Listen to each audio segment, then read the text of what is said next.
I woke up to a miracle today. Triggers stay as I find my way. No judgment to lead astray. In this peaceful state of And, we're getting into some pretty heavy stuff now, like really heavy. It's true. We're on lesson 60, and I gotta say, the questions we're getting from listeners, they're getting intense. Yeah, well, that's good, right? Shows people are really thinking deeply about this stuff. But before we get too far into the weeds, maybe you should read the actual title. You got it. So we have lesson 46, God is the love in which I forgive. Then 47, God is the strength in which I trust. 48, there is nothing to fear. 49, God's voice speaks to me all through the day. And finally, lesson 50, I am sustained by the love of God. So, early on, we were laying the groundwork, sort of deconstructing all these false beliefs we have about ourselves and the world. And now it's like, okay, now that you've got that foundation, how do you actually put it into practice? Hey, everyone. We got a question from a listener, and it's all about Ooh, let's hear it. heaven. I'm going to read lesson 46 first, just to set the scene. Okay, sounds good. It says, God is the love in which I forgive. God does not forgive because he is never condemned. The blameless cannot blame, and those who have accepted their innocence see nothing to forgive. Yet forgiveness is the means by which I will recognize my innocence. It is the reflection of God's love on earth. It will bring me near enough to heaven that the love of God can reach down to me and raise me to my home. So our listener's question is, what is A Course in Miracles' concept of heaven? And, at first I thought, oh, heaven, like, clouds and harps and all that. The classic image, yeah. But the Course seems to be saying something a little different, don't you think? Oh, definitely. It's not about heaven as this physical place you go to when you die. It's more about a state of being. A state of being. So like something internal. Exactly. Think of it as like pure love and peace. No fear, no guilt, just this total oneness with God. Okay, I think I'm starting to get it. But how do we actually get there? Like, life throws all this stuff at us, anger, resentment. Right, it's not always easy, but that's where forgiveness comes in. Because when you forgive, you let go of all of that judgment and you make space for love. Right. And that's what brings us closer to heaven. Right. That's the idea. But you know what? I have to be honest. Forgiveness is hard for me sometimes. I hear you. It can be a real challenge. Forgiveness isn't just this one-time thing. It's a constant practice. It's a way of life. And the more you practice, the closer you get to experiencing heaven. Not just after you die, but right here, right now. Wow. So heaven isn't a place. It's a state of mind. It's about forgiveness. It's about love. And it's available to all of us. Think about that, everyone. If heaven's a state of mind and it's all about letting go of judgment, how can we start seeing the innocence in ourselves and everyone around us?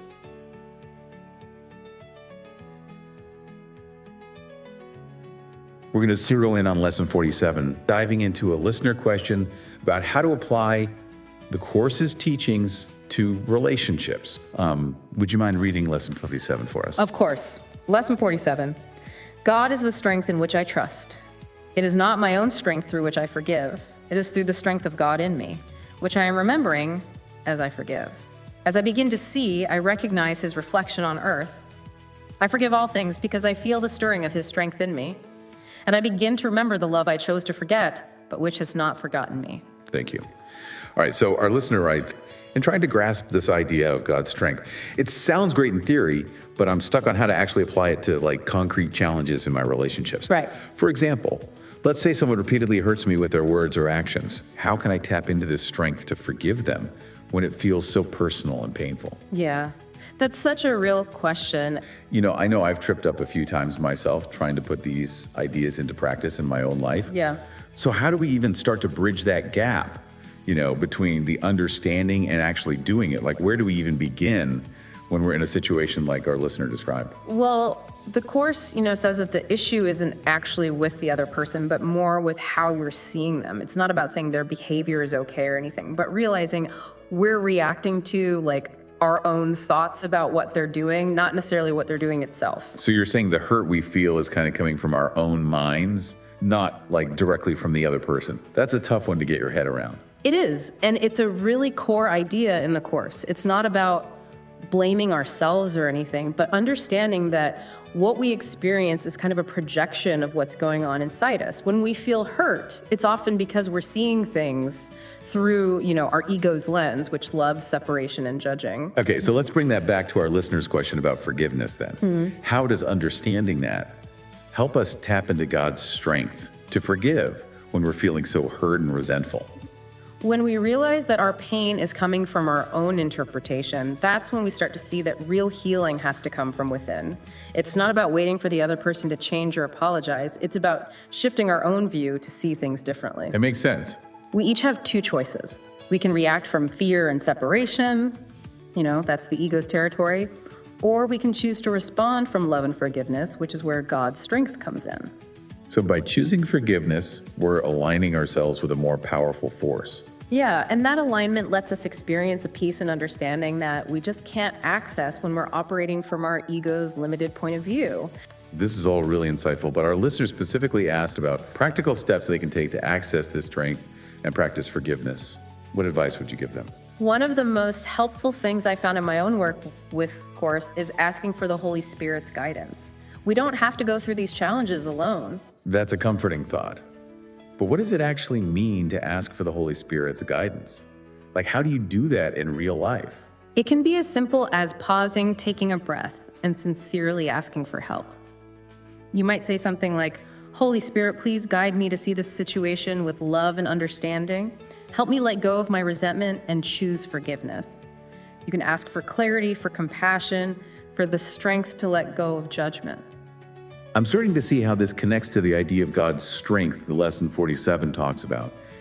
It's not about forcing ourselves to feel something we don't, but letting a higher power work through us. Exactly. Real strength comes from humility and surrender, not trying to control everything from our limited ego perspective.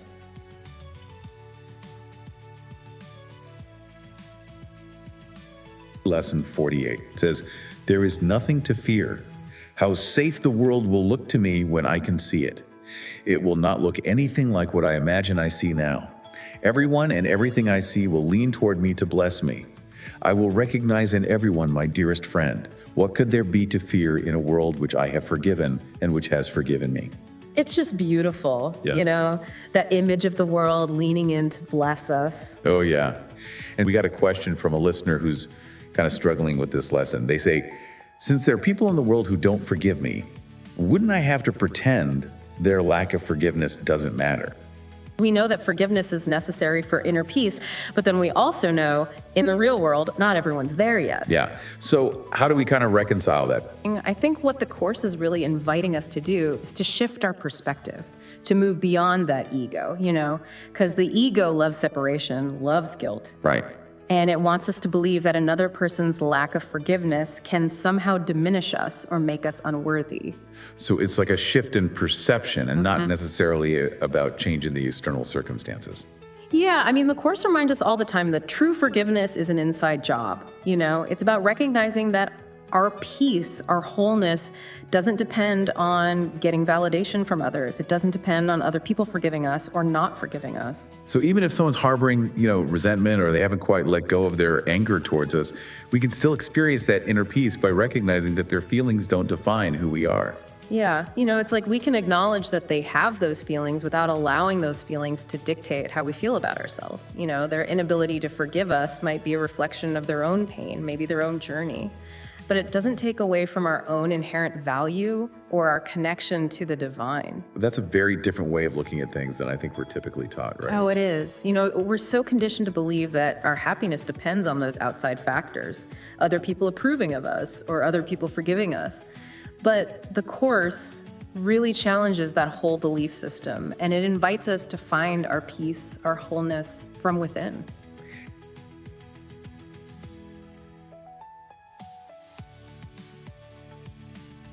We've got lesson 49 for you. It's a good one. It's all about hearing God's voice. So let's get right into it. Okay. And then we have a listener question Oh, cool. about the language in the Course. Okay. So first, from lesson 49, it says, "God's voice speaks to me all through the day. There is not a moment in which God's voice ceases to call on my forgiveness to save me. There is not a moment in which his voice fails to direct my thoughts, guide my actions, and lead my feet. I am walking steadily on toward truth. There is nowhere else I can go because God's voice is the only voice and the only guide that has been given to his son. We have a listener who asks, How can we explain the Course's repeated use of patriarchal language? Why would Jesus not use gender-neutral language? yeah, I hear this a lot. Yeah. I hear this a lot from people. Yeah. It is, I mean, the Course, as we know, was brought through in the 70s and, Right. you know, Different time. different time, different Sure. place, and all of that. So I think it's a very valid question. Oh, for sure. Yeah. What are your thoughts? Like, how do you approach that with people? I always try to encourage people to try to see beyond Yeah. the actual words on the Okay. page. So, like, not get hung up on Yeah, father and son. right. Yeah. And look at what the actual relationship is that it's trying to convey. It's a relationship of one creating the other or guiding the other, Right. and complete love. It's like, That's more metaphorical. yeah, it's like Yeah. if you're a painter, you know, and you're trying to evoke a Right. certain feeling and you use certain colors. The colors themselves aren't the feeling, but they help create it, you know? Okay, so it's more about the essence of the Yeah, the essence. relationship. Right. But I still think it's hard for some people to get over that. Absolutely, yeah. Like it feels exclusive to them. Yeah. What would you say to that? Well, I think that's where it comes down to your own interpretation and Okay. how you apply it to your own life. So you don't have to be Yeah, you don't have to be bound by by the language. the language. Okay. If traditional father-son language doesn't speak to you, then find what does. So like if someone's really uncomfortable with Yeah. that. They can use a different word, Okay. Yeah. you know? Interesting. I mean, I know a lot of people these days are saying source I've heard that. or higher self By yourself, yeah. instead of father. Yeah. Yeah. So it's really about just It's about your own, finding your own way connection to it. to connect with the message. Yeah. Yeah, I like that a lot. Yeah. That's great.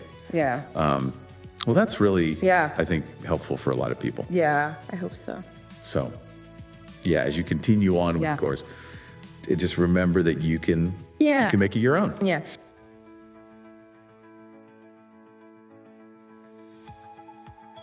All right, we're going to go ahead and read the lesson, and we Yeah. can kind of go from there.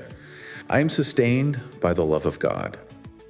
As I listen to God's voice, I am sustained by His love. As I open my eyes, His love lights up the world for me to see. As I forgive, His love reminds me that His Son is sinless.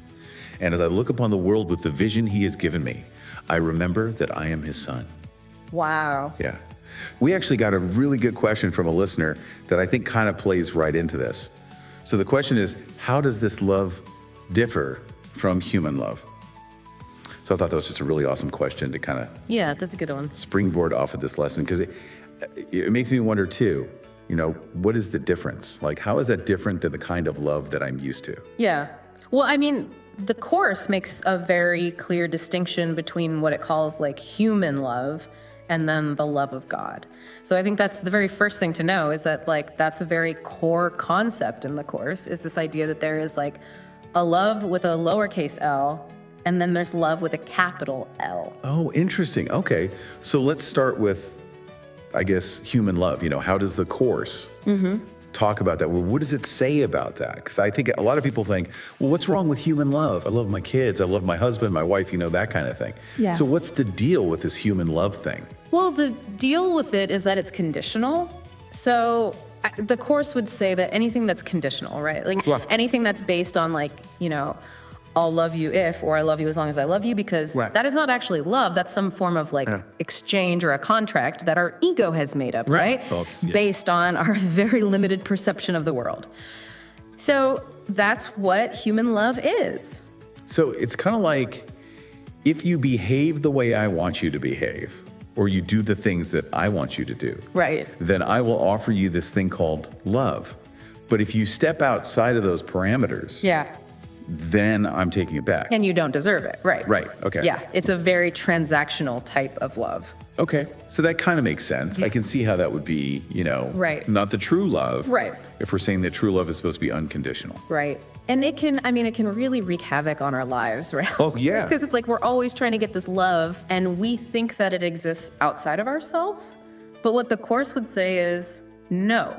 Like, love can't exist outside of yourself because it's your very nature. Right. So you can't find it outside of yourself. Okay, so then let's contrast that with the love of God, which is the, capital L. If human love is conditional, the love of God is totally unconditional. So that means it's not based on anything outside of itself. Okay. Like, it doesn't require anything of you to receive it, and it doesn't change based on what you do or don't do. Like, God doesn't love you any more or less. Right. Based on your behavior. Right. Okay. Yeah, that makes sense. But that's also a really hard thing for a lot of people to wrap their minds around, right? Because It is. especially if we were brought up in, Yes. homes where it was like, well, you have to earn it, or, you have to do good to be good, that kind of thing. Yeah. Yeah, absolutely. And I think that's why the Course can be so, I think, helpful, because it does provide a different perspective. Right. It's saying, no, your very nature is love. So that's what you already are. You just have to remember that, right? Right. Okay. So I'm trying to think of a good analogy here. Is it kind of like if you think about the sun, for example, the sun shines on everything. Yeah. It doesn't matter what you're doing. It's just giving its light. It's just giving. Yeah. So that's kind of like what this love is like. It's just this constant, unwavering thing. It's there whether you acknowledge it or not, whether you don't like it or not, whether you agree with it or not. And it's not, and I think that's another thing that can get confusing with love. Because sometimes we think of love as a feeling, right? Like, I feel love for this person, or I feel loving today. But what the Course would say is that true love is not actually a feeling. It's more of a state of being. So it's not having these warm, fuzzy feelings all the time. It's recognizing that this love is the underlying current Right. of everything, and that it's always there. Whether you feel it or not, it doesn't really matter. Okay, so it's not dependent upon my emotions. Right. Or how I'm feeling in any given moment. So if I could just recap really quick, the Course makes a distinction between human love, which is conditional, and the love of God, which is unconditional. Right. And the love of God is really about, remembering who we truly are, which is love. And it's about practicing forgiveness. And it's about, tuning into that still small voice within and really cultivating that vision of love that sees everyone as an extension of God. So I think that's a tall order, but I think that's what this lesson is really asking us to do. It is. And I think, even if we just take little baby steps in that direction, every day, we're going to start to experience more and more of this love in our lives. Right. And I think you're right. It's a process. Yeah. And we don't have to be perfect at it. We just have to be willing to, keep showing up and keep trying.